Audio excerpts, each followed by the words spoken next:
در برون هوای سرداخلی گرمخانه هوا 30 درجه گرمی روزی سوم ماه مارس در چنین شرایط مساعد فراهم آورده در گرمخانه های خوجگی های دهقانی به نام فیض‌الله واقع در دهه صلح آباد دهات توگرگ ناحیه ایوازه دهقانان به شناندن کوچت پامیدور مشغول میباشند.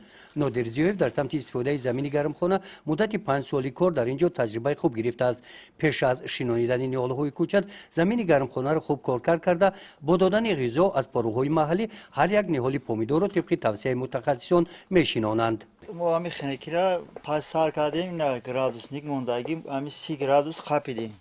ما مقصد محصولات خود را تلف ندادیم. حالا تمپراتور یک گرمی را نگاه داشتیم. در خوجگی دهقانی به نام فیض‌الله 10 عدد همین گونه گرمخانه ها استفاده می شوند.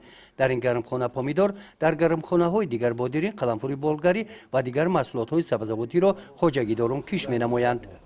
طبق اطلاع دهقانان محصولات اولهای ماه اپریل به بازار برآورده می شوند. گزارش خواجه نظریف خدای نظر ظهوروف از ناحیه واسه برای برنامه اطلاعاتی نوید.